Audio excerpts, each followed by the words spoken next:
पहले price action पे बात करते हैं और फिर आगे निकल जाएंगे। जो भी चीज़ें कॉन्सेप्ट जो भी समझने लायक होंगे वो समझते हुए आगे बढ़ेंगे। जो भी ट्रेड्स हम लोगों ने किए, क्या सोच कर किए और कारण क्या रहे। देखिए, एक बात मैं आप लोगों से पूछूं, क्या आप लोगों को मेरे साथ ट्रेडिंग के समय जब मैं ट्रेड कर रहा होता हूँ या आप लोगों को पोजीशन के लिए कहता हूँ, तो फियर तो नहीं आता है, डर तो नहीं आता है कहीं भी बीच में कि पोजीशन को लिया जाए ना लिया जाए, या फिर कहीं भी इस तरह से, या फिर लॉस को बुक करने में या प्रॉफिट को बुक करने में। ठीक है,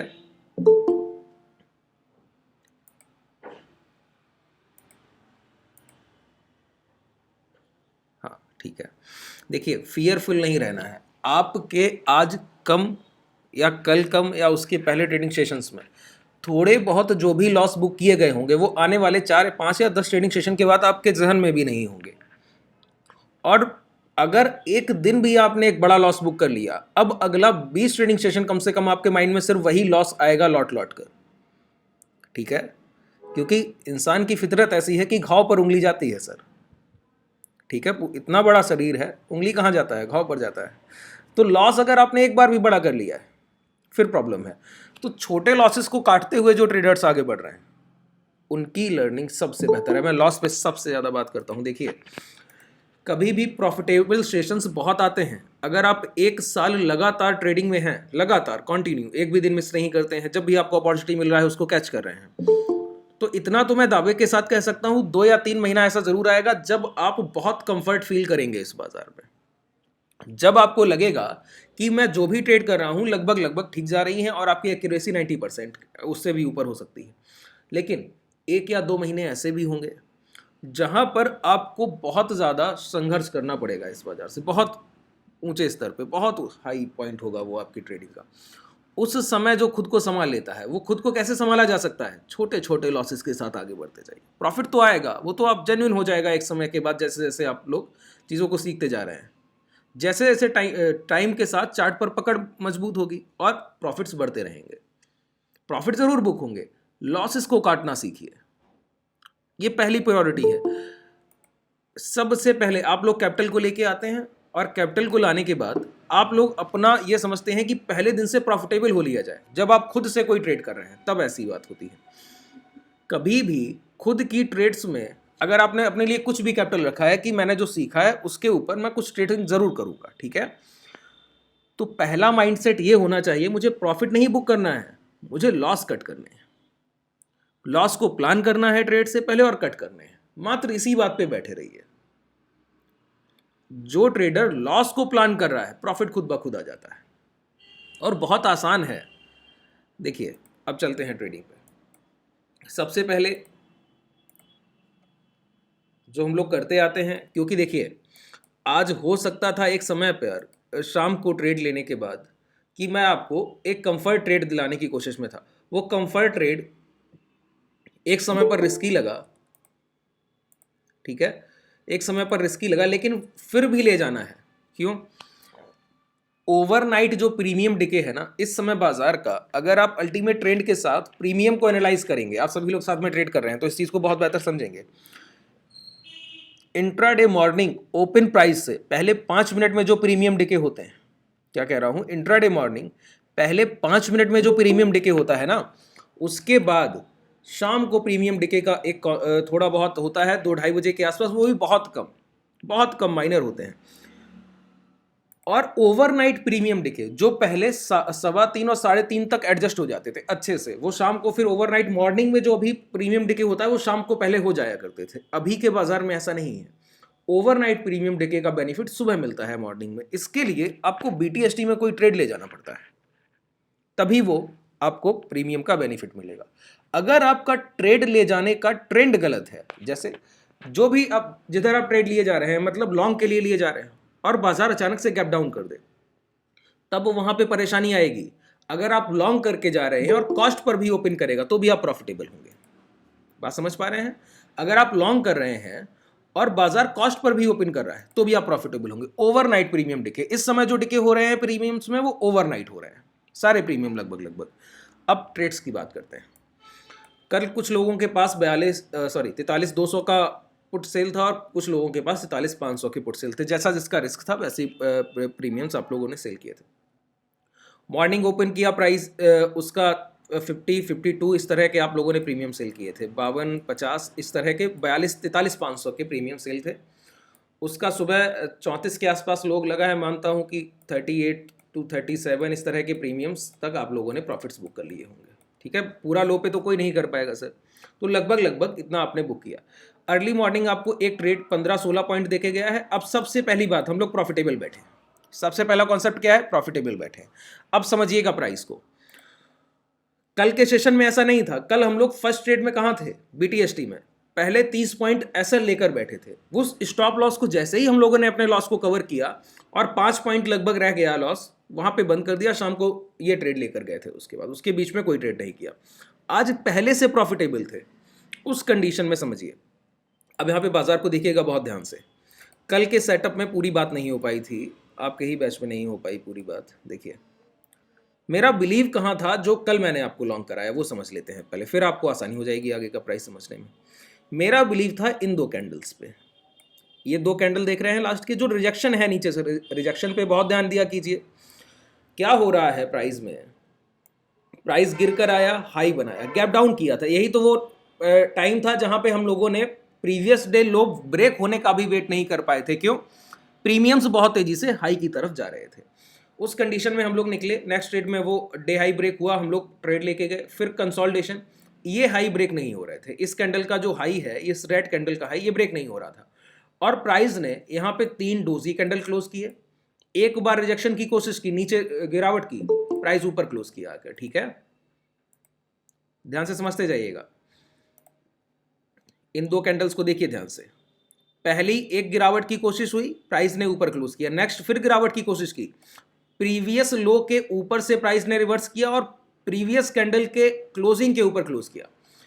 तब हम लोगों ने एक ट्रेड को प्लान किया उस कंडीशन में और हम लोग लेकर गए। आज ओपन हुआ, अच्छे खासे प्रॉफिट्स बुक हुई है। कल वो वाला प्रीमियम जो 43,500 है, उसमें बेहतरीन आपको 40 पॉइंट्स के आसपास प्रॉफिट लगभग आप लोगों ने बुक किया एक लॉट से। यहाँ पे जब प्रॉफिट बुक हुए तो ये क्या है? ये है एक हाई, पहले का प्रीवियस हाई। इसी हाई को ब्रेक करने के लिए तो ये कंसोलिडेशन चल रहा था। बायर्स को पता है कि अपर लेवल पे कौन बैठे हैं, सेलर्स, जहां से प्राइस ने पहले सेल किया है। तो बायर, देखिए स्मार्ट बायर क्या करेगा? डायरेक्ट इसको ब्रेक करने की कोशिश नहीं करेगा। अगर आपका कोई अपोजिशन है, आपका कोई भी दुश्मन है इस लाइफ में, तो अगर आपको उसकी स्ट्रांग पता है कि वो मजबूत कहां पर है, आर्थिक रूप से है, कैसे भी है, और आप डायरेक्ट जाके, आप उतना आर्थिक मजबूती नहीं रखते हैं और आपका जो भी अपोजिशन है वो आपसे बहुत ज़्यादा आर्थिक रूप से स्वस्थ है, क्या किया जा सकता है उस कंडीशन में? अगर आप समझदार होंगे तो पहले खुद को उस स्तर तक लाने की कोशिश करेंगे, ना कि डायरेक्ट जाके उससे बढ़ जाएंगे। सर मानते हैं इस बात को? यही एक स्मार्ट बायर और सेलर में डिफरेंस है। अगर उसको पता है कि इसने बहुत तेजी से इमीडिएट सेलिंग ये किया था 43,900 से, ये लो लगा दिया 43,300 का, अब मुझे दोबारा जाके इसको ब्रेक करना है, तो क्या कंडीशन हो सकती है बताइए? पहले मैं नीचे ही स्ट्रांग हो जाऊं, मैं डायरेक्ट जाके क्यों सर जाऊंगा? मैं नीचे के लेवल पे पहले बाई करके ऊपर जाऊंगा। पहले से स्ट्रांग होके आगे आगे जा रहा है बायर। तो बायर ने क्या किया? यहाँ पे ओपन किया, ओपन के बाद फर्स्ट कैंडल, और यहाँ पे देखिए इनसाइड ऑफ प्राइस को देखते हैं। अब इंट्राडे के प्राइस तक पहुंच गए हैं प्रीवियस प्राइस एक्शन को देखकर। ठीक है, इंट्राडे प्राइस तक पहुंच गए हैं प्रीवियस प्राइस एक्शन को देखकर। जब इंट्राडे प्राइस एक्शन तक पहुंच गए हैं तो हम लोगों को टाइम फ्रेम कौन सा कर लेना है? 5 मिनट। अब इंट्राडे में जो भी इनसाइट ऑफ प्राइस, अब 1 घंटे की कैंडल क्लोज होगी तो हम लोग क्या ही देख पाएंगे? तो वहां क्लियर होता है, देखिए ध्यान से। फर्स्ट कैंडल ग्रीन क्लोज करता है, ग्रीन क्लोज के बाद नेक्स्ट कैंडल देखिएगा बहुत ध्यान से। यहाँ पे 3 कैंडल ये क्लोज होते हैं जिसमें प्रीवियस हाई, अगली कैंडल का हाई ब्रेक नहीं होता है। यहाँ पे ये जो नेक्स्ट कैंडल बना है ना, इसके हाई ब्रेक होने से पहले प्राइस नीचे आता है। इस नीचे आने में एक कैंडल फिर इंपॉर्टेंट है, वो भी रिजेक्शन कैंडल है। यही कैंडल है जो आज के पूरे दिन का डिसाइडेबल कैंडल था बैंक निफ्टी के लिए। अगर ये कैंडल ना प्लॉट होता ना, तो हो सकता है कि आप इंट्राडे में क्लोजिंग टाइम से पहले पहले, जो बाद में लास्ट में रिजेक्शन आया और ये रिजेक्शन, इससे पहले आप डे लो ब्रेक होता देख सकते थे। प्राइस इतना वीक था आज इंट्राडे में बैंक निफ्टी का, हाई लेवल से, निफ्टी का नहीं था। इस वजह से आपने नेक्स्ट ट्रेड जो किया वो निफ्टी में किया, वहां आपने 60-70 पॉइंट्स तक लगभग कैप्चर किए। देखिए ये जो कैंडल है ना, ये आज का डिसाइडेबल था, निर्णायक था। यहाँ पे कैसे? पहले बायर ने पहली कैंडल में मात्र बाइंग दिखती है, इस बायर को काटने की कोशिश किस कैंडल में हुई, इस कैंडल में जो लो लगा है, इसी कैंडल के पहले फर्स्ट कैंडल की ओपन प्राइस के आसपास लो लगा है, यहां से बायर ने उतना ही बड़ा रिजेक्शन दिया जितनी बड़ी पहले 5 मिनट में बाइंग की थी। ये कंफर्मेशन था। अब यही डे लो डिसाइड करेगा कि आगे क्या होगा। लेकिन एक चीज गौर कीजिएगा, एक पैटर्न याद है, नहीं याद है तो मैं रिमाइंड कराता हूं। क्या 500 और 1000 के लेवल, क्या कह रहा हूं, 500 और 1000 के लेवल किसमें, बैंक निफ्टी हो या निफ्टी हो, मतलब वो लेवल जो की प्राइस होते हैं, जैसे 43,500, 44,000, 42,000, 41,500, 44,000, 44,500, 45,000, इस तरह से 500 के जो मल्टीपल्स हैं जितने भी हैं, वहां पे क्या होगा, वहां पे ह्यूज नंबर ऑफ सेलर्स होते हैं। क्या होते हैं, ह्यूज नंबर ऑफ सेलर्स। जैसे अगर आप अपसाइड मूवमेंट में प्राइस जा रहा है और ऊपर देखिए प्राइस कौन सा है, 44,000 है। सबसे पहली बात 44,000, ये यहां पे है 44,000, तो होगा क्या, मैक्सिमम नंबर ऑफ सेलर्स कौन से, सी साइड कॉल ऑप्शन के सेलर्स क्या करके बैठे होंगे, 44,000 का कॉल ऑप्शन सेल करके बैठे होंगे। अब सेलर्स को प्राइस को रिस्पेक्ट करना होता है, अगर ब्रेक करना है तो भी रिस्पेक्ट करना होगा। वो रिस्पेक्ट कैसे दिखेगा सर, पहली कैंडल क्लोज की गई है, क्लोज के बाद प्राइस अप साइड, ये देखिए प्राइस देखिएगा यहाँ पे क्या है, 43,850, ठीक है 43,850, और ये हाई क्या है 970। इस हाई को, इस जोन को अगर छोड़ दिया जाए, क्योंकि इसके बाद तो सेलिंग आया है, ये जोन तो यहाँ पे रिजेक्शन कर रहा, ये हाई देखिए 43,040-45 के पास। मैंने क्या कहा, अगर प्राइस को की लेवल्स को ब्रेक करना है, कौन से की लेवल होंगे प्राइस में, 44,000, 44,500, नीचे आए तो 43,000, 42,000, इस तरह के लेवल। अगर नीचे गिरता है तो कहीं ना कहीं ये लेवल्स मिलेंगे, अप साइड जाता है तो 44,000 मिल रहा है, इसके बाद 44,500 मिलेगा, ऊपर फिर 45,000 मिलेगा, इस तरह के लेवल्स मिलेंगे। नीचे की तरफ पुट ऑप्शन सेलर्स और ऊपर की तरफ call option sellers maximum number में वहीं पर रहते हैं, ह्यूज कॉल राइटिंग यहां पर रहता है। तो सेलर को रिस्पेक्ट कैसे करता है प्राइस, बता चुका हूं कैसे। जैसे 44,000 को ब्रेक करना है, अगर 44,000 को प्राइस को ब्रेक करना है तो कंडीशन क्या होगी, प्राइस सबसे पहले तो आकर 900 के आसपास, जैसे 43,900 के आसपास आके खड़ा होगा। क्या करेगा, 43,900 के आसपास खड़ा होगा, और 43,900 तक आने की जो जर्नी होगी उसमें जो प्रीवियस स्विंग होगा, जैसे अगर 43,850 से चल के आया है, रिजेक्ट होके, क्या कह रहा हूं, रिजेक्ट होके 43,850 से घूम कर आया, जैसे यहां से गिरावट आई, यहां से रिजेक्ट होके ऊपर गया और हाई बनाया, ये देखिए 914, ये रिवर्सल प्राइस है, ये लो है। अब इस लो को ब्रेक नहीं करेगा और ऊपर 44,000 को भी ब्रेक नहीं करेगा। क्या कह रहा हूं, ऊपर 44,000 को भी ब्रेक नहीं करेगा, और यहीं पे आके 900 से 940, 30, देखिए 30% रेंज माना जाता है, लेकिन कोई भी चीज परफेक्ट नहीं है। जब प्राइस ओपन है, जब लाइव मार्केट है तो प्राइस उतार चढ़ाव तो करेगा, तो 15-20 पॉइंट ऊपर और 15-20 पॉइंट नीचे कुछ भी हो सकता है। तो 30%, जैसे 43,900 से 44,000 तक 100 पॉइंट का ये जोन है। अगर इसको 44,000 ब्रेक करना है तो इसके 30%, मतलब 43,900 से 930 तक, ठीक है 43,900 से 930 तक, ये आइडियल लेवल है। आइडियल लेवल कभी आपको मानना नहीं है, बात को समझिएगा। इस जोन में आके और इसी के आसपास आके कंसोलिडेशन, क्या कहेगा प्राइस, रिस्पेक्ट कैसे करता है। अगर आप किसी को रिस्पेक्ट दे रहे हैं और आपको उनको जाने के लिए कहना है, तो आपके कोई घर आए हैं मेहमान सर, आपको उनको जाने के लिए कहना है कि हाथ पकड़ के बाहर खड़ा कर देंगे, नहीं, आप उस गेट पे खड़े होकर इंतजार कर सकते हैं वो कब उठकर खुद चले आए। यही तरह, इसी तरह से प्राइस कैसे रिस्पेक्ट कर रहा है, सेलर्स को इन्वाइट कर रहा है, जाइए सर मैं आपके बिल्कुल पास में खड़ा हुआ, कंसोलिडेट कर रहा हूं यहीं रुककर, आपको इनवाइट कर रहा हूं कि आप अपनी पोजीशंस को काट के निकलिए, मैं आपको लॉस नहीं दूंगा। प्राइस कभी भी सेलर को लॉस देने से पहले 4 बार बताता है, कहता है कि मैं आ रहा हूं, आपको ब्रेक करूंगा, निकल जाइए इस पोजीशन से। तो सी सेलर को इनवाइट करता है प्राइस यहां पे, क्या, जाइए सर मैं आ रहा हूं अपसाइड। यही वो जोन है कि लो ब्रेक नहीं करेगा और ऊपर के लेवल पे कंसोलिडेशन करेगा। लेकिन कंसोलिडेशन के बाद मैंने एक चीज को गौर किया, जब ये अपसाइड मूवमेंट आ रही थी, इसी समय यहां पे क्या है देखिए, ये 43,900 से 44,000 ऊपर है, इसको ये की लेवल 500 का ब्रेक करना है। क्या कह रहा हूं, इसको ये 500 का की लेवल ब्रेक करना है। उस समय निफ्टी ने 18,500 ब्रेक कर दिया था सर, देखिए इसी वजह से मैंने ट्रेड कहां कराया निफ्टी में, देखिए कंसोलिडेशन देखिएगा निफ्टी का, ये प्राइस देखिए, कल ये 500 का प्राइस है, ठीक है, और कल ये कितना समय गुजार के गया यहाँ पे बताइए। पहले ये कंसोलिडेशन, फिर सेल करने की कोशिश की, फिर आके यहीं पे रिजेक्शन, रिजेक्शन के बाद गैप अप, गैप अप के बाद फिर निकलने का मौका दिया रिटेस्ट में। सेलर्स को निकलने का 4 बार मौका मिलता है, फिर निकलने का मौका दिया। जाइए बिल्कुल देखिए 43,500 रिटेस्ट, एक भी 500 के नीचे क्लोज नहीं। जैसे ही यहाँ पे शॉर्ट कवरिंग हुई, शॉर्ट कवरिंग क्या होता है, जैसे 18,500 का ये प्राइस है, ठीक है।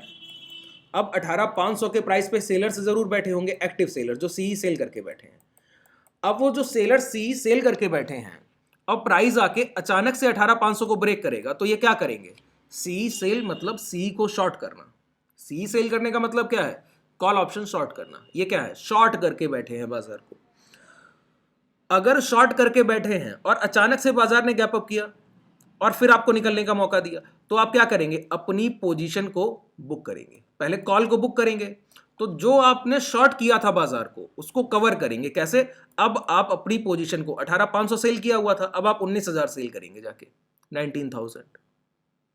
ये शॉर्ट कवर करना है। 18,600 भी कर सकते हैं, 700 भी करते हैं, 8, जैसा जो भी रिटेलर जैसा सोचता है, इंस्टीट्यूशनल का अपना सोचे, जो भी जो करना चाहता है, शॉर्ट को कवर करना। ये शॉर्ट कवरिंग है कि जिस भाव से, जिस स्ट्राइक प्राइस को काट कर प्राइस निकल रहा है उसको बुक कीजिए, अगर आप वहां पे पहले से बैठे हैं तो, और ऊपर की तरफ या नीचे की तरफ जहां आप चाहें अपने पोजीशन को शिफ्ट कीजिए। शॉर्ट कवरिंग, ठीक है। अब ये शॉर्ट कवरिंग की रैली थी, लेकिन मैंने आपको ट्रेड यहां नहीं कराया, मैंने आपको ट्रेड यहां नहीं कराया। देखिए प्राइस बना, ये लो ब्रेक हुए, ये हाई, फिर जब डे हाई ब्रेक होने लगा तो कंफर्मेशन था अब निकलना है। मैंने आपको यहां कहीं ट्रेड दिया था, ये इस कंडीशन में दिया था, और उसके बाद ये रैली आया। मैंने पहले ही आपको इन्फॉर्म भी किया था कि बुक कहां करने हैं प्रॉफिट, 18,590 के ऊपर मैंने बुक करा दिया। 18,590 91 जब आया, क्योंकि फिर आप लोग खुद से पोजीशंस को कट नहीं कर पाते हैं। दो चीज़ें थी, दो की पॉइंट थे वहाँ पे।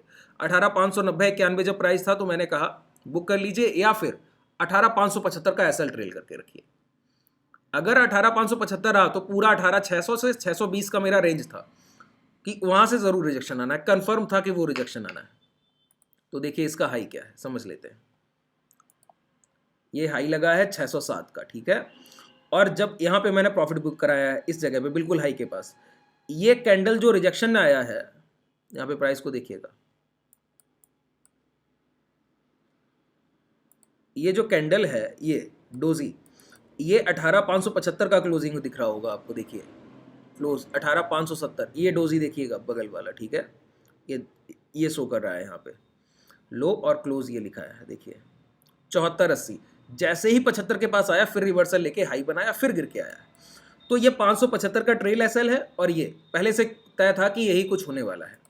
यहाँ पे रैली मिली। अब समझिएगा प्राइस में, देखिएगा दो ट्रेड हो गई दिन की। पहली कौन सा, जो कल लेकर गए वहां प्रॉफिट बुक किए। दूसरा ट्रेड जहां पर हम लोगों ने ट्रेड लिया है वहां से प्रॉफिट्स बुक किए। तीसरा कंडीशन, अब यहां पे हम लोगों ने जब ये रैली देखी तो बैंक निफ्टी में कोई रैली देखी क्या इतनी बड़ी, बताइए। बैंक निफ्टी कंसोलिडेशन पे है। यही एक कारण है, जब यहां से ये रिजेक्शन आया, दूसरी बार फिर रिजेक्शन, और हाई नहीं ब्रेक हो रहे हैं। अब हाई ब्रेक होना बंद हो गए हैं, यहाँ पे हाई ब्रेक नहीं हो रहा है। अगर यही प्राइस, मैंने क्या कहा था, डिसाइडेबल कैंडल कौन सा है, ये कैंडल डिसाइडेबल है ना, ये कैंडल डिसाइडेबल। देखिए इसी के हाई से लगातार रिजेक्शन आ रहे थे, इसी के हाई से। जब मैंने लास्ट ट्रेड आपको अपडेट किया ना, क्लोजिंग से बिल्कुल पहले एक किया कि ऊपर से अप साइड से कोई आप सेल कर सकते हैं, अप साइड से कोई ऑप्शन आप सेल कर सकते हैं। कारण क्या रहा, निफ्टी और बैंक निफ्टी को जरा मेजर कीजिएगा, मतलब एनालाइज करने की कोशिश कीजिए। इसका लो ये है और क्लोजिंग और हाई लगभग ये है, और जब प्राइस लो टू हाई, अगर यहां पे मैं ट्रेड आपको दूं तो लो टू हाई आपको मूवमेंट कैसा दिखता है, ये डे हाई है, करंट मार्केट प्राइस ये रहा होगा और लो ये है, आप कहेंगे पूरे दिन बायर्स ने डोमिनेट किया है, ठीक है। बैंक निफ्टी का मूवमेंट देखिएगा जरा, इस कैंडल का लो ये है, ठीक है, ये कैंडल का लो ये है जहां से रिजेक्शन आया, ये हाई है डे हाई, और प्राइस यहां पे ट्रेड कर रहा है। अब मैं आपसे पूछूं, जो पहले से प्राइस अप ट्रेंड में है, अप ट्रेंड के होने के बावजूद उसने एक हाई भी लगाया और कंसोलिडेशन भी सही जगह कर रहा था, फिर ये नीचे आके इस कैंडल के अगर लो के नीचे एक भी कैंडल अच्छे से क्लोज होता ना, फिर ये प्राइस बताता कि यहां तक गिर के कैसे आता है, कंफर्मेशन था। लेकिन ये जो क्लोजिंग हुई अब देखिए 2 बार प्रॉफिट्स बुक हुए, मॉर्निंग प्रॉफिट बुक हुए और फिर प्रॉफिट बुक हुए। इस ट्रेड में मैंने स्टॉप लॉस क्या दिया, देखिए फ्लेक्सिबिलिटी ऑफ माइंड बहुत मायने रखती है। जब मैं इंट्राडे ट्रेडिंग की बात कर रहा हूँ इसलिए जल्दबाजी में हूँ, नहीं तो ये सारी चीज़ें मैं बहुत धीरे धीरे समझाता हूँ। Flexibility of mind. अब मैं क्लोजिंग के पास खड़ा हूँ, कहाँ खड़ा हूँ, क्लोजिंग के पास, बिल्कुल नियर बाई क्लोज प्राइस है कि 3:15 हो रहा है। अब मुझे कुछ डिसाइड करना है और मेरा एसएल भी नहीं जा रहा है, मेरा एसएल है डे हाई। अगर डे हाई ब्रेक हो जाए तो मैं अपने स्टॉप लॉस लूँ और नेक्स्ट ट्रेड तुरंत बुक करूंगा, क्यों, फिर से एक शॉर्ट कवरिंग की रैली आएगी, बाजार 44,000 को ब्रेक करेगा, फिर से एक शॉर्ट कवरिंग की रैली आएगी। लेकिन मेजर कंडीशन क्या है, एसएल भी टिकर नहीं किया है और बाजार भी क्लोज कर देगा थोड़े समय के बाद। अब मुझे डिसाइड करना है क्या करना है।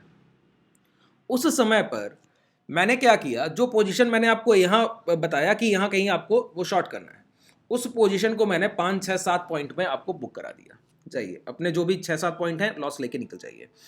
वहां पर मैंने आपको पोजीशन दिया अपसाइड की तरफ, नीचे से सेल कराया 43,600। 43,600 ही क्यों, 43,600 आपने देखा ना, सबसे बड़ा सपोर्ट है ये प्राइस 43,600 ये। अगर यहां से, अब देखिए समझाने लायक कई चीज़ें हैं, अगर मैं सभी चीज़ों पे बात करूंगा, और मेरा मानना देखिए मैं रिवर्सल कहीं ना कहीं से अब जरूर देखूंगा। हो सकता है 1-2 दिन में ऐसा ट्रेड मैं फिर से लेने की कोशिश करूं जहां से मैं कॉल को सेल करता हुआ दिखूं। कारण क्या है पता है, कारण आपको समझाता हूं। डेली टाइम फ्रेम पे हूं या फिर यहीं बने रहिए, यहीं पे समझ लेंगे आप। चलिए देखिएगा, ये निफ्टी है सर, ठीक है, निफ्टी का हाई बताइए।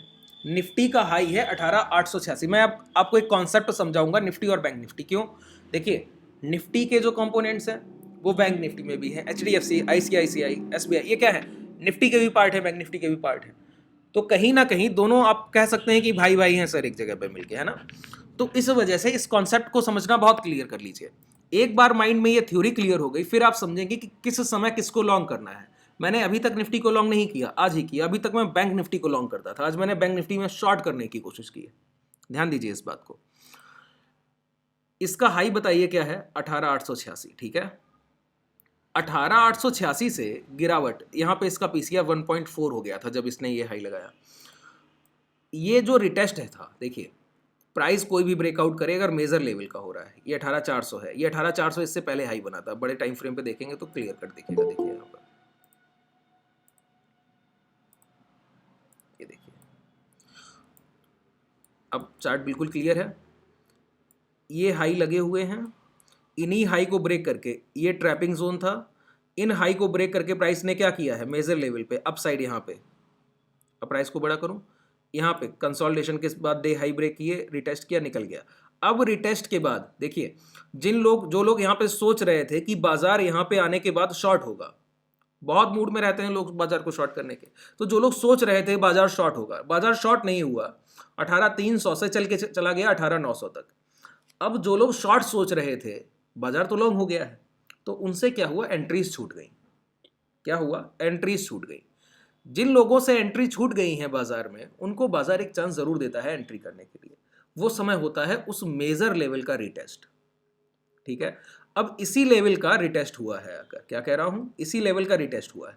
रिटेस्ट के बाद नीचे से जो बायर है ना, अगर मैं आपको चार्ट IQ का चार्ट शो करूंगा, अभी जरूर करूंगा थोड़े समय के बाद, ठीक है, वहां भी वो कॉन्सेप्ट भी क्लियर कर दूंगा। तो आप देखेंगे आज जो मैंने आपको स्टॉप लॉस दिया ना पहले ट्रेड का, वो क्या था, 18,597 के आसपास, सॉरी 497 या ऐसा कुछ रहा, मतलब 18,490 मान लीजिए, 18,490 के आसपास मैंने एसएल दिया। वो क्या था, ये जो सेलर यहाँ से दोबारा से रिजेक्शन कर रहा है, इसका एवरेज है, वो इसका औसत है यहाँ पर। और जो मैंने आपसे कहा ना 620 तक के अब वो नहीं जाएगा, वो इस सेलर का औसत है। बायर का औसत था 490 और इसका औसत था 620। तो बीच का रैली हम लोगों ने एंजॉय किया है। अब कल के ट्रेडिंग सेशन में 620 के ऊपर प्राइस निकलना लगभग तय लगता है। अगर निकलेगा तो समझ लीजिए ये सेलर ब्रेक है, अब ये रैली यहाँ कहीं कंसोलिडेट करके निकल जाएगी। लेकिन ये मेजर रिटेस्ट क्या हुआ, ध्यान से समझिएगा, ये निफ्टी में तो मेजर रिटेस्ट हो गया, क्या बैंक निफ्टी में हुआ है क्या, देखिए बैंक निफ्टी में अभी तक रिटेस्ट नहीं हुआ सर।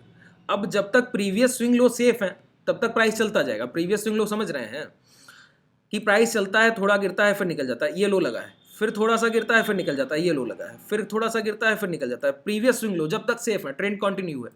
एक बार स्विंग प्रीवियस लो ब्रेक करेगा, रिटेस्ट करेगा, गिर जाएगा। जब भी ये होगा तो समझ लीजिए इस लेवल के ये रिटेस्ट कहीं नहीं गए, 41,900 के आसपास। अब समझिए जरूरी क्यों है, बताऊं मैं आपको। आप बैंक निफ्टी को लगभग सभी लोग ट्रेड करते हैं, और बैंक निफ्टी के मेजर कंपोनेंट क्या है, एचडीएफसी और आईसीआईसीआई। कभी एचडीएफसी और आईसीआईसीआई को आप लोग ने इंट्राडे में चलते हुए देखा है? तो आपके माइंड में जिन लोगों ने देखा है उनको एक थ्योरी बिल्कुल क्लियर होगी, पता है क्या? जब एचडीएफसी अपसाइड मूव कर रहा होता है तब आईसीआईसीआई कहीं ना कहीं डाउन आने की कोशिश करता है, जब आईसीआईसीआई अपसाइड मूव कर रहा होता है कहीं एचडीएफसी डाउन आने की कोशिश करता है। दोनों वन साइड चलते हुए नहीं दिखते हैं एक साथ। क्यों? फिर तो ट्रेंड कंफर्मेशन हो जाएगा कि बाजार का जाना किधर है, सभी ट्रेडर्स एक साथ ट्रेड ले लेंगे, तो बाजार हमेशा कंफ्यूज करते हुए आगे बढ़ता है।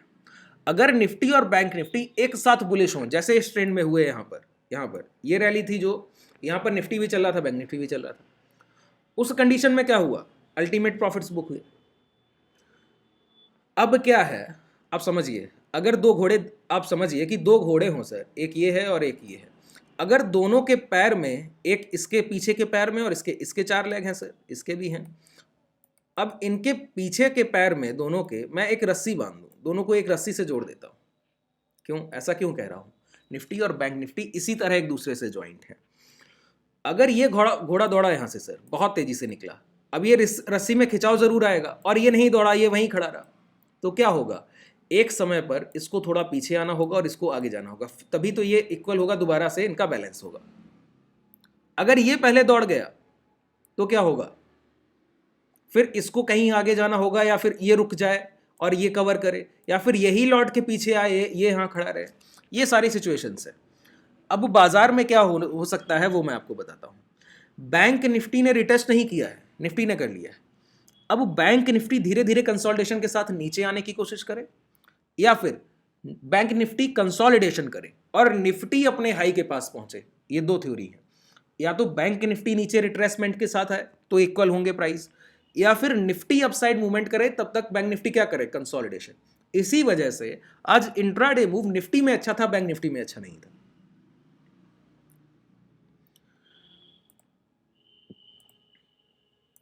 ठीक है,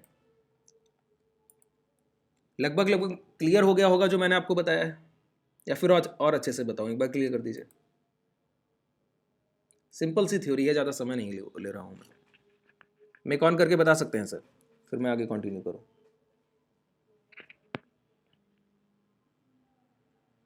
क्लियर है सर। ठीक है, चलिए आगे चलते हैं। अब देखिए, एक मैं मूविंग एवरेज यूज करता हूं, आप लोगों को बताता हूं।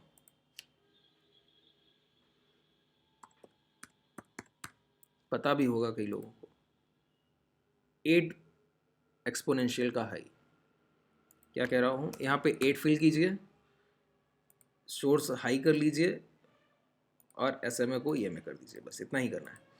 ये जो एवरेजेस है ना, ये कई कहानी कहते हैं। देखिए, जब तक अपसाइड मूवमेंट है तो प्राइस ट्रैप करता है, निकल जाता है, एक बार लो के नीचे आता है, अपसाइड हाई ब्रेक करते हुए निकल रहा है। जब भी ये मूवमेंट यहां से रिवर्स होगा, जैसे बैंक निफ्टी में मैंने बात क्या की है, कहीं ना कहीं रिवर्सल की संभावना है। तो जब भी ये मूवमेंट रिवर्स होगा तो किस तरह दिखेगा पता है आपको?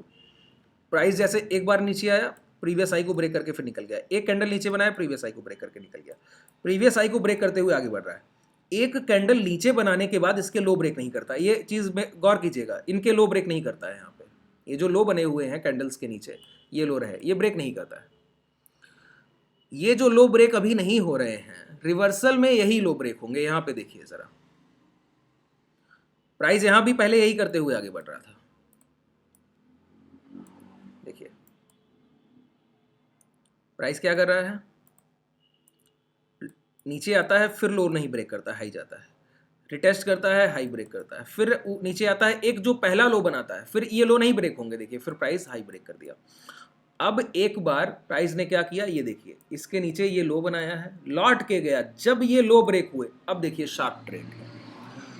ये है क्यों ऐसा, ये समझ लेते हैं। देखिए, जब भी बुल मार्केट में हम लोग होंगे, जैसे अभी का बाजार है, अब हम लोग सेकंड वेव का वेट कर रहे हैं।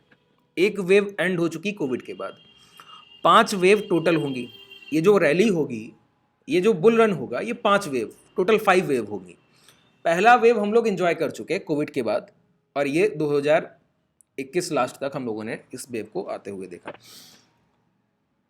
अब ये दोबारा शुरुआत है, 1 साल के लगभग कंसोलिडेशन के आसपास और डाउन साइड और अप साइड के बाद ये दोबारा से शुरुआत की कोशिश है, दूसरी वेव है।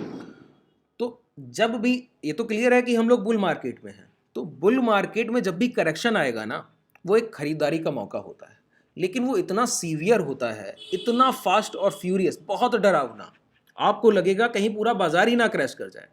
अब सोचिए, ये प्राइस है 41,500 और ये प्राइस है 37,500। डे देखिए, 1 2 3 4 5, लगभग एक हफ्ते में इतनी बड़ी गिरावट। बात समझ रहे हैं? इतना फ्यूरियस है, इतना डरावना करेक्शन होता है। इस डरावने करेक्शन, अच्छा इसके 2 कारण हैं। इस पूरे बाजार में मंदोड़ियों ने, मतलब जो सेलर्स हैं, जो मंदोड़िए हैं इस बाजार में, सेलर्स जो बिकवाल हैं, उन्होंने कहीं पैसा नहीं बनाया, हर बार ट्रैप होते हुए आगे बढ़ रहे हैं। तो बाजार सभी का पैसा एक बार जरूर वापस करता है। कारण क्या है? आप लोग वेट नहीं करते। अगर आप लोग सिर्फ बुल हैं तो सिर्फ बुल बने रहकर देखिए, लेकिन उतना पैसा भी तो होना चाहिए कि बाजार को, इसीलिए प्राइस एक्शन महत्वपूर्ण है। जो लोग सिर्फ बाजार को शॉर्ट करके पैसा कमाते हैं ना, वो पूरे साल करेंगे सर, अगले साल भी करेंगे। एक बार में इतनी बड़ी रिकवरी होगी जितना साल भर बाजार उनसे पैसा नहीं लिया होगा। ये जो सीवियर करेक्शन है, इन सभी सेलर्स का पैसा लौटाने का भी एक तरीका होता है। जो लोग यहां सेल करने की कोशिश कर रहे थे लो ब्रेक होने पे, बार बार शॉर्ट अपॉर्चुनिटी, उन सभी का पैसा यहां वापस होता है। बहुत बड़े प्रॉफिट्स होते हैं। जब भी गिरावट होगी, बहुत तेजी से होगी। तो गिरावट के लिए मैं हमेशा से, अब मैं कोशिश क्या कर रहा हूं, कहीं ना कहीं से मुझे एक हाई कैच करने की कोशिश करूं, कहीं ना कहीं से जरूर होगी, होने की संभावना होगी। क्योंकि एक ट्रेंड बहुत, कितना ये ट्रेंड देखिए जरा, अब इसके पहले का ट्रेंड आपको बहुत मेजर दिखता है, ये तो अभी आया है, नहीं तो बहुत ज़्यादा। देखिए, जब भी आप बैक टेस्टिंग कीजिए ना, तो 1 साल से ज़्यादा प्राइस की मत किया कीजिए। अगर एक, मान लेते हैं इंडेक्स में आपने बैंक निफ्टी में 1 साल का बैक टेस्ट कर लिया है, अब निफ्टी में कर लीजिए, लिक्विड स्टॉक्स, HDFC, रिलायंस, वहाँ कर लीजिए जाके। बैक टेस्टिंग कभी भी 5 साल, 8 साल, 10 साल के डेटा पे मत कीजिए, वो सफिशिएंट आपके लिए ज़रूरी नहीं है। क्यों? 4 साल पहले जो बाजार था, आज वैसा बाजार नहीं है। 10 साल पहले जो बाजार था, आज वैसा बाजार नहीं है। तो उस बैक टेस्टिंग का कोई लाभ नहीं है। आप कल ट्रेड करेंगे तो आपको करंट डेटा चाहिए, तो प्रीवियस 1 ईयर का डेटा पर्याप्त है आपके लिए। इस वजह से मैं आपको प्रीवियस प्राइस एक्शन टेस्ट नहीं करा रहा हूं। आप वहां करेंगे, वहां भी ये थ्योरी लगभग आपको सही दिखेगी। देखिए, ये जो मूवमेंट है, ये 8 मूविंग एवरेज में आपको डब्ल्यू पैटर्न साफ बने हुए दिखते हैं, देख पा रहे हैं? डब्ल्यू पैटर्न, एम पैटर्न बिल्कुल साफ बने रहते हैं, कुछ भी उसमें अलग नहीं दिखता है। अब देखिए, मैं यहाँ पे एक चीज़ और क्लियर करूँ, यहाँ पे एक चीज़ गौर कीजिएगा। जब भी एक बार किसी पैटर्न की ट्रैपिंग होगी, जैसे मैंने आपसे कहा कि कोई भी ब्रेकआउट 3 बार में होता है। क्या कहा मैंने?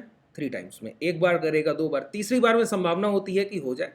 अगर तीसरी बार में भी नहीं हुआ, तो जब चौथी कोशिश होगी तो लगभग कंफर्मेशन है कि हो जाना चाहिए। ठीक है? इसी तरह एक किसी भी, जैसे कोई भी फॉर्मेशन आपने लिया है, डब्ल्यू है, एम है, जो भी फॉर्मेशंस हैं, जो भी प्राइस एक्शन के पैटर्न बनते हैं, वो भी अगर एक बार ट्रैप हुआ है ना कोई प्राइस एक्शन का पैटर्न, तो लगभग 3 बार अब वो कंटिन्यू ट्रैप होगा, 3 बार। और अगर चौथी बार भी हो जाता है, जैसे 3 बार हो गया है, अगर चौथी बार भी हो जाता है, अब अगली बार लगभग संभावना है कि वो ट्रैप नहीं होगा। 3 बार हो गया है और चौथी बार भी हो जाता है, तो समझिए अब लगभग संभावना है कि नेक्स्ट टाइम नहीं होगा। देखिए, यहां पे ये एम फॉर्मेशन होना था, ध्यान से समझिए। ये डेली टाइम फ्रेम है, ये इसके रिजल्ट्स आपको बहुत बाद में दिखेंगे। अब ये हाई पे देखिए कितने समय तक बाजार रुका, लेकिन गिरावट नहीं आई। एम पैटर्न को क्या किया गया? निकाल दिया है बाजार ने, रैली में तब्दील कर दिया, हाई ब्रेक कर दिया। अगर ये गिरावट होती तो इस तरह से एम पैटर्न दिखता, जैसा ये डब्ल्यू यहाँ पे दिख रहा है, इसी तरह से ये एम आपको फॉर्मेशन में दिखता है यहाँ पर। लेकिन ये नहीं हुआ, कंसोलिडेशन के बाद हाई ब्रेक हुए और प्राइस ने अपसाइड रैली दे दिया। यही रिटेस्ट है जो भी होना है। अब मैंने कहा बड़े टाइम फ्रेम पे तो अब पहली बार ट्रैप हुआ है, तो एक लो लगाएगा, लो के बाद यहाँ आएगा, फिर जाएगा, तो फिर ये हाई ब्रेक कर देगा। क्योंकि अब डेली टाइम फ्रेम पर कम से कम एम पैटर्न का 3 बार, लगभग 3 बार मान के चलते हैं, ट्रैपिंग होना ज़रूरी है। अब दोबारा से ये यहाँ आएगा, जो लोग एम पैटर्न पे ट्रेड करने की कोशिश करेंगे वो फिर ट्रैप किए जाएंगे। अगर आया है लौट के, मान लेते हैं कभी भी यहाँ लौट के आया, यहाँ तक नहीं आया, यहाँ तक आया और यहाँ के बाद दोबारा गया है हाई तक, तो समझिए ये ट्रैप हो जाएंगे जो लोग भी वहाँ पे दोबारा शॉर्ट, वहाँ दोबारा से हम लोग ब्रेकआउट ही देख रहे होंगे। लेकिन छोटे टाइम फ्रेम पर ये आपको दिखेगा। अब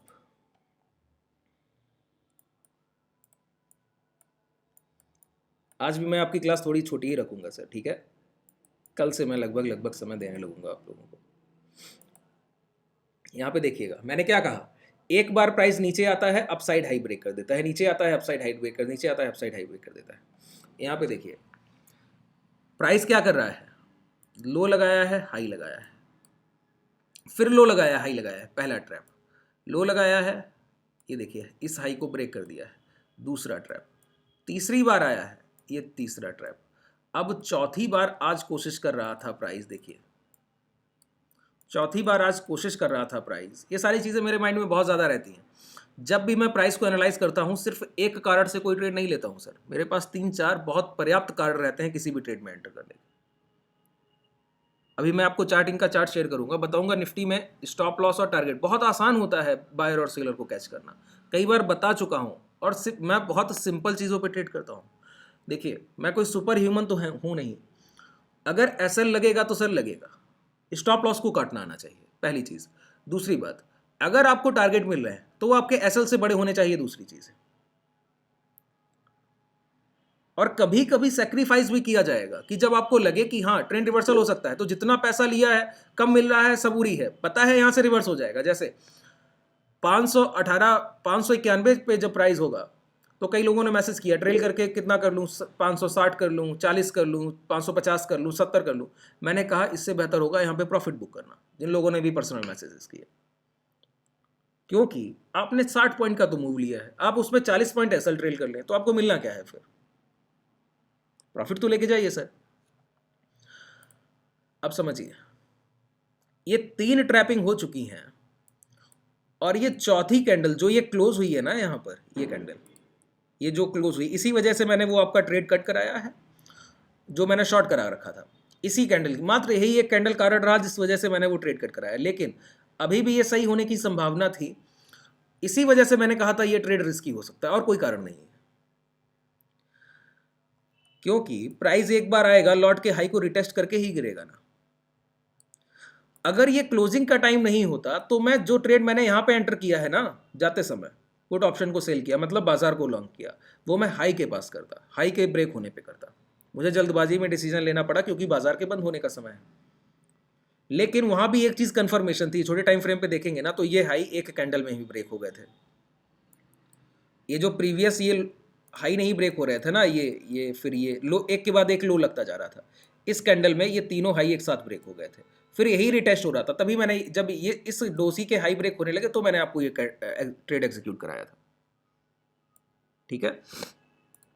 अब समझिए अब वाली टाइम फ्रेम मैंने कहा 3 बार ट्रैपिंग होता है और यहाँ पे मेजर सपोर्ट आपको दिखता है 43,600।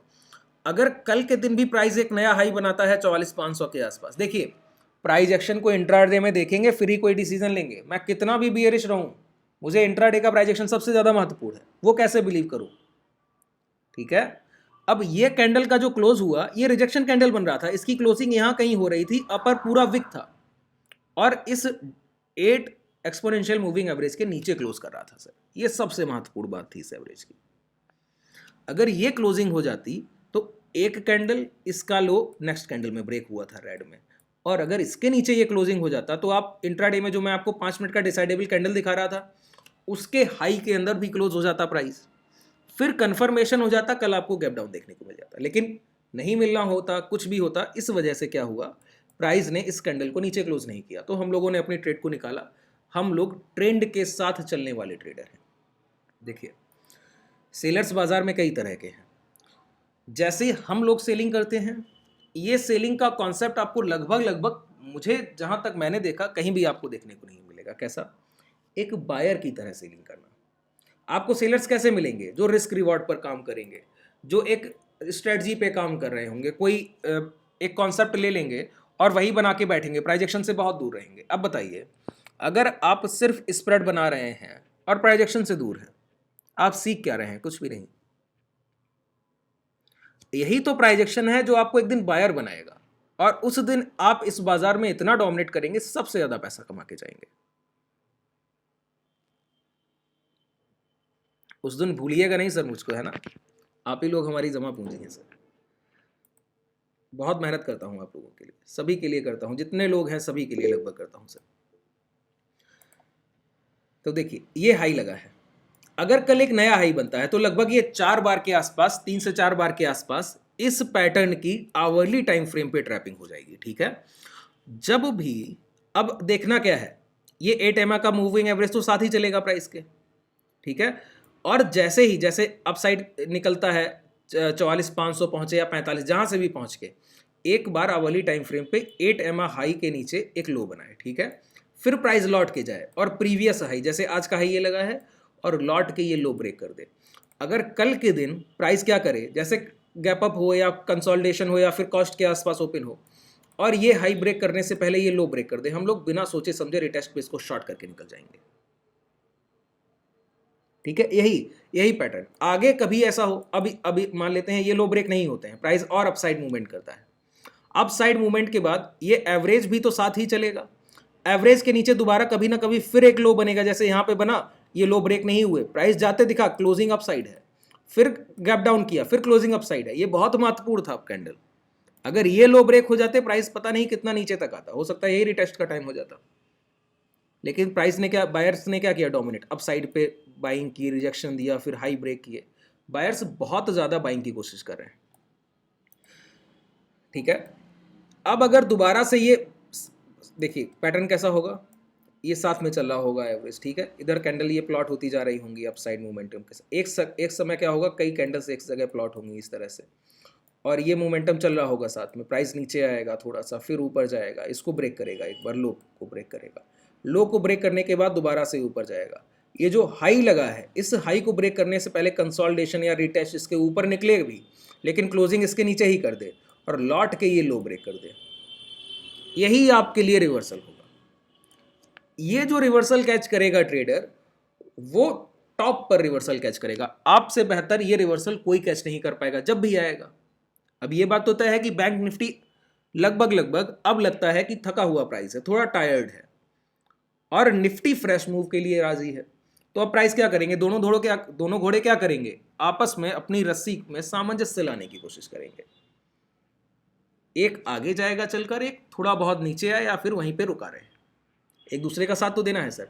अब देखिए कंडीशन क्या है, प्राइस में कितना ज़्यादा वर्बैलिटी है यहाँ पे, कभी भी एक साइड का मूवमेंट एक साथ नहीं दिखता है सर, ये बात ध्यान रखिए। HDFC बैंक देखिए, यहाँ पर डेली टाइम फ्रेम देखते हैं, क्योंकि हम लोग डेली पे 1640 के ब्रेकआउट देख रहे थे। 1640 का ब्रेकआउट हुआ यहाँ पर इस जोन में, और आज की कैंडल डोजी फॉर्मेशन है, अच्छा फॉर्मेशन है। अगर अब ये हाई ब्रेक हो गए, डोजी देखिए, एक बाइंग और दूसरा इनसाइड कैंडल, मतलब डोजी फॉर्मेशन, जैसे ये हाई ब्रेक होते हैं ट्रेंड कन्फर्मेशन हो जाता है, यही चाहिए था, वो हो भी गया है, ये हो गया है। इसके साथ ही ICICI ने क्या किया है सर, यहाँ पे देखिए नीचे आने के बाद, कंसोलिडेशन के बाद ये लो ब्रेक नहीं कर रहा है, प्राइस अप साइड मूव कोशिश कर रहा है। जैसे ये हाई ब्रेक होंगे तो प्राइस क्या है, इस कैंडल के हाई को रिटेस्ट करने की, 1855-56 ये टेस्ट करने की कोशिश करेगा। आज का 936 का भाव बहुत इंपॉर्टेंट था, वो डे हाई है।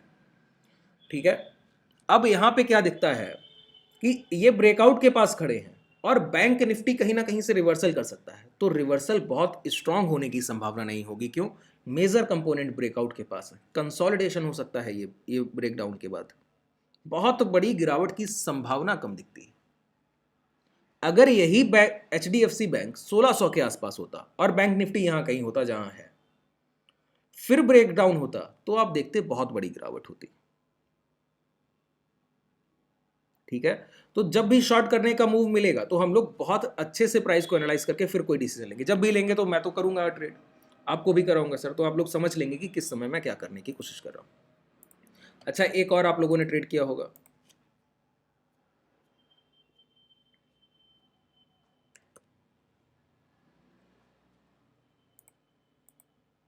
ये इंट्राडे में काफी अच्छा मूव था, 343 पे मैंने आप लोगों को अपडेट कर दिया था, लगभग 343-44 के प्राइस पे। अब एवरेज को हटा देते हैं, यहाँ देखने की ज़रूरत नहीं है। देखिए आवली टाइम फ्रेम पर आते हैं।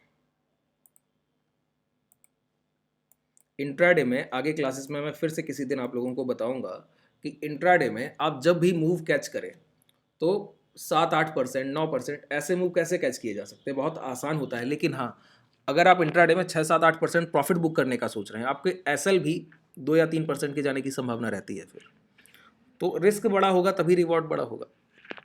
ये देखिए मैंने क्या कहा, ब्रेकआउट कितनी बार में होने की संभावना है, ध्यान रखिए, तीसरी बार में, और तीसरी बार में नहीं होता है तो चौथी बार में। देखिए प्राइस कितना बेहतरीन दिखता है। एक हाई लगाया है, हाई से बहुत बड़ी सेलिंग, कंसोलिडेशन के बाद प्राइस ने तुरंत इसका रिजेक्शन किया लो से। ये लो लगा 311। लो लगने के बाद प्राइस, देखिए बायर स्मार्ट होगा तो हर बार यही करेगा, हर बार उसकी कोशिश यही होगी क्या कि सेलर इतनी बड़ी सेलिंग कर रहा है, बहुत तेजी से सेलिंग किया है सेलर ने, तो उसको ब्रेक करने के लिए क्या किया जाएगा बताइए। अगर बायर स्मार्ट है तो उसको ब्रेक करने से पहले नीचे ही स्ट्रांग हो जाएगा, खरीदारी करके बैठेगा। तो देखिए सेलर के पास पहुंचने से पहले कंसोलिडेशन, ये जो जोन है, फिर उसने कोशिश किया, रिजेक्शन हुआ एक कैंडल में, प्राइस ने अब रिटेस्ट किया, एक बार गिरावट, कंसोलिडेशन, पहला रिटेस्ट, दूसरा। अब देखिए ये लो ब्रेक नहीं होंगे, कंसोलिडेशन के बाद जो लो लग गया और फिर ये हाई ब्रेक हो गए, अब ये लो ब्रेक नहीं होंगे, इसी के पहले जो होगा वो हो जाएगा। क्या हुआ, पहला रिटेस्ट, दूसरा रिटेस्ट, प्राइस में फिर गिरावट की कोशिश, सेलर अपनी पोजीशन को छोड़ने की कोशिश नहीं करेगा, दोबारा कोशिश की गई, अब प्राइस गया कंसोलिडेशन के बाद हाई ब्रेक। हाई ब्रेक होने के बाद जब ये हाई ब्रेक होते हुए मुझे दिखे थे, ये 343.50 यही प्राइस रहा फर्स्ट कैंडल। मैंने क्या कहा, जिस कैंडल से ब्रेकआउट होता हुआ दिखता है उस कैंडल का हाई जैसे ही ब्रेक होता है कंफर्मेशन हो जाता है कि ब्रेकआउट वैलिड है। 3 रिटेस्ट के बाद प्राइस आ रहा है, पहला पहला कारण है। दूसरा, प्रीवियस लो ब्रेक नहीं कर रहा है, कंसोलिडेशन के बाद जो लो बने हैं उसी के पहले बाइंग उठाने की कोशिश कर रहा है बार बार प्राइस। तो बायर जो है वो वैलिड है, जो यहां पे खरीदारी किया वही यहां पे किया, उसके उसके फिर खरीदारी उसने जब यहां पे की तो वो अपने लो नहीं ब्रेक करने दे रहा है, खरीदार वैलिड है। फिर सेलर ने जितनी कोशिश की है, बायर ने उसकी सारी कोशिशें फेल कर दी, प्राइस ने हाई ब्रेक कर दिया। हाई ब्रेक करने के बाद भी सेलर के पास एक और मौका होता है, क्या, ब्रेकआउट कैंडल के हाई ना ब्रेक होने दे, उसके पहले प्राइस को नीचे ला दे, उसको कह देते हैं फेक ब्रेकआउट। फेक ब्रेकआउट से कैसे बचा जाता है, जैसे ही डे हाई जो जिस कैंडल से ब्रेकआउट हुआ है, ब्रेकआउट कैंडल के हाई जाने लगे, हम लोग ट्रेड एग्जीक्यूट करते हैं। बिल्कुल आसान है। जब ये 343.50 निकल रहा था तभी मैंने अपडेट किया था, ये हाई लग गया है। आसान प्राइस है, कुछ भी ऐसा नहीं है जो आपको समझ नहीं आएगा, बिल्कुल सिंपल चार्ट है। ठीक है, चलिए अब कुछ पूछना है तो पूछ लीजिए सर। क्योंकि ये जो आपने बोला